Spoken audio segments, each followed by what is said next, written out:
कौन बनेगा नेता। नगर निगम के चुनाव पास आने वाले थे। पूरे कानपुर शहर में टिकट को लेकर मारामारी शुरू थी, लेकिन सबसे ज्यादा चर्चा में वार्ड नंबर 40 की सीट थी। वो इसलिए क्योंकि इस बार वहां की सीट महिला के लिए आरक्षित थी।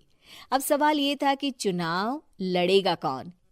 इससे पहले ठाकुर साहब वहां से पार्षद थे और इस बार उन्होंने अपनी पत्नी सीमा ठाकुर को टिकट दिलवाई और ठाकुर साहब की शान के कारण सीमा जी ने 20,000 वोटों से चुनाव जीत लिया। अरे बधाई हो सीमा भाभी, अब तो आप वार्ड की पार्षद बन गई हैं। अब तो हमारे काम आप ही करवाएंगी। अरे ये तो सिर्फ नाम की पार्षद बनी है, वो तो महिला सीट आ गई, वरना पार्षद तो मुझे ही बनना था। अब भले ही चेहरा इसका होगा, लेकिन पावर तो मेरी ही होगी। अरे वाह भाई साहब, क्या दिमाग लगाया है आपने भी।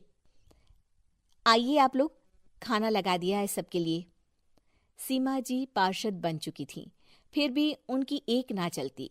सारे काम ठाकुर साहब खुद ही संभाल लेते और जहां जरूरत पड़ती वहां सीमा जी का अंगूठा लगवा लेते। सीमा जी ज्यादा पढ़ी लिखी भी नहीं थी। एक दिन ठाकुर साहब और सीमा एक प्रोग्राम में जाते हैं। अरे ठाकुर साहब, आप आ गए। ओहो, पार्षद मैडम भी आ गई हैं। स्वागत है आप दोनों का।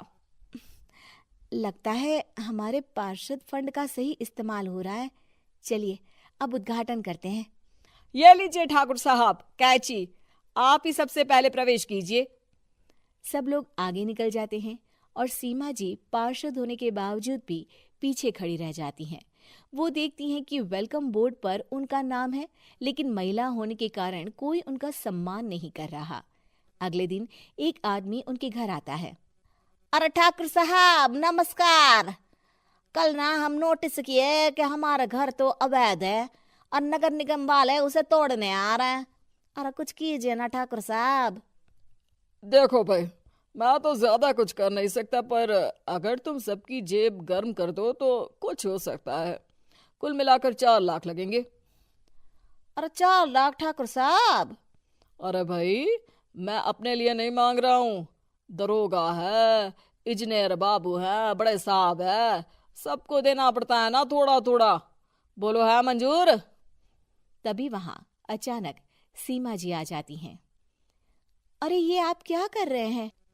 पहले इन्हीं लोगों से तो आपने वोट मांगे, अब इनसे ही पैसे ले रहे हो। अरे चुप रहो तुम, तुम्हारा काम है सिर्फ अंगूठा लगाना, तुम वही किया करो। मुझे दूसरे काम तुम मत सिखाओ, समझी? और तुम ना जाओ, अब पैसे लेकर आओ, वरना जेसीबी किसी भी वक्त आती होगी। सब कुछ ऐसे ही चलते रहता है। एक दिन सीमा जी और ठाकुर साहब को एक लोकल मीटिंग में बुलाया जाता है। वहां पर कई और अधिकारी लोग भी मौजूद रहते हैं। अब मैं चाहूंगा कि ठाकुर साहब हमारे बीच 2 शब्द कहें। मेरे प्यारे भाइयों और बहनों, आज मेरा सौभाग्य है कि मैं आप सबकी सेवा दिन रात कर पा रहा हूं। आपने मेरी पत्नी को भारी मतों से जिताया है, इसलिए मैं आप सभी का शुक्रगुजार हूं। मैं आप सबसे वादा करता हूं कि हमेशा की तरह हमारे वार्ड में किसी को कोई तकलीफ नहीं आने दूंगा। सभी लोग तालियां बजाने लगते हैं।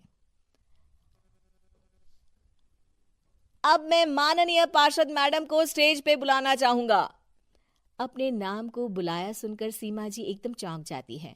उन्हें बिल्कुल उम्मीद नहीं थी कि इतनी बड़ी जगह उन्हें मंच पर बुलाया जाएगा। जैसे तैसे वो मंच पर चढ़ती हैं।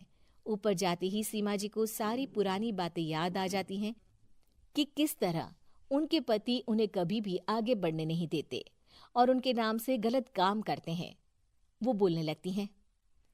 मैं आपके वार्ड की पार्षद सीमा हूं। आप में से बहुत कम लोग ही मुझे जानते होंगे, क्योंकि इससे पहले मुझे कभी ऐसा मौका ही नहीं मिला। सारे मौके मेरे पार्षद पति यानी आपके ठाकुर साहब ही लेते रहे, लेकिन आज ये मौका मुझे मिला है तो मैं इसे ऐसे ही नहीं जाने दूंगी। मैं आपको ये बताना चाहती हूँ कि आपके ठाकुर साहब मेरे नाम की आड़ में गैर कानूनी काम करते हैं, जिस पर अंगूठों के निशान मेरे होते थे। इसीलिए मैं अपनी गलती मानती हूँ और आज अपने पद से इस्तीफा देती हूँ, ताकि आगे से कोई गलत काम ना हो पाए। अब फैसला आप सबके हाथ में है कि आप हमें क्या सजा देना चाहते हैं। सीमा जी की बातें सुनकर ठाकुर साहब के चेहरे का रंग उड़ जाता है और वो शर्म से मुंह नीचा करके वहां से चले जाते हैं और पद से इस्तीफा देकर ही सही सीमा जी अपने आप में आत्मविश्वास महसूस करती हैं। वीडियो लाइक करें, चैनल सब्सक्राइब करें।